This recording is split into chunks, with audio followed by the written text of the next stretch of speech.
GDP देश की सीमा बताती है तो जीएनपी देश के लोग। नहीं समझ आया? कोई बात नहीं, इस वीडियो में हम यही समझेंगे। Hello everyone, this video is about GDP and GNP. चलिए शुरू करते हैं जीडीपी से, जिसका फुल फॉर्म है ग्रोस डोमेस्टिक प्रोडक्ट।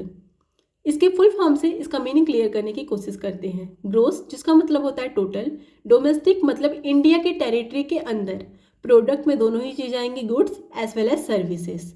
तो मतलब इंडिया के टेरिटरी के अंदर टोटल गुड्स एंड सर्विसेज किसी भी ईयर में जो प्रोड्यूस होते हैं, उनकी जो भी मॉनेटरी वैल्यू होती है वही होती है जीडीपी। मतलब total monetary value of all goods and services produced with in countries territory in a year. ठीक है, regardless of who produces them. अगर इंडिया के टेरिटरी के अंदर कोई जापानीज कंपनी कार मैन्युफैक्चर कर रही है, कंपनी तो है जापानीज लेकिन वो हमारे इंडिया के टेरिटरी के अंदर हो रहा है, तो वो इंडिया के जीडीपी में काउंट होगा।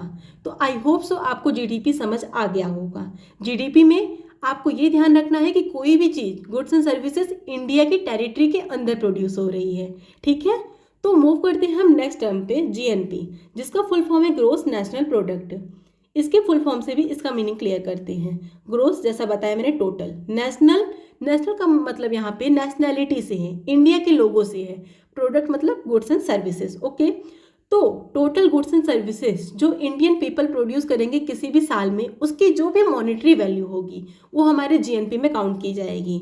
Total value of all goods and services produce by country citizen, मतलब वो इंडियंस होने चाहिए इन ए ईयर, किसी भी साल में, regardless of where they produce them. लेकिन ये जरूरी नहीं कि वो इंडिया के टेरिटरी के अंदर ही प्रोड्यूस करे। सपोज कोई इंडियन सिटीजन किसी बाहर की कंपनी में कोई भी चीज़ मैन्युफैक्चर कर रहा है, उससे कुछ भी अर्निंग हो रही है, तो वो अर्निंग भले इंडिया की टेरिटरी के अंदर नहीं हो रही है, वो बाहर जाके कमा रहा है, लेकिन वो पैसा हमारे इंडिया के जीएनपी में काउंट होगा। तो आपको बेसिक डिफरेंस दोनों में समझ में आ ही गया होगा।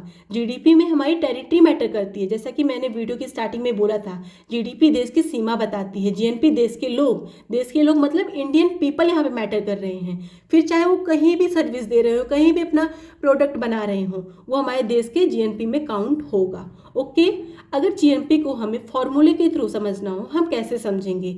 जीएनपी का फॉर्मूला होता है जीडीपी प्लस एनएफआईए। एनएफआईए चलिए समझते हैं, जिसका फुल फॉर्म है net factor income from abroad.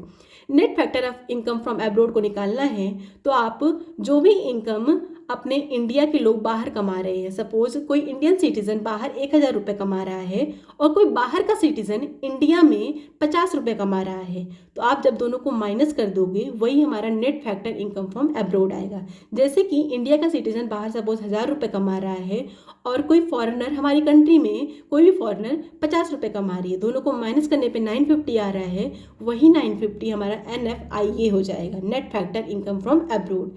So जब आप इसको जीडीपी से ऐड कर दोगे तो हमारा जीएनपी निकल आएगा। ठीक है, आई होप सो आपको दोनों टर्म्स अच्छे से समझ में आ गए होंगे।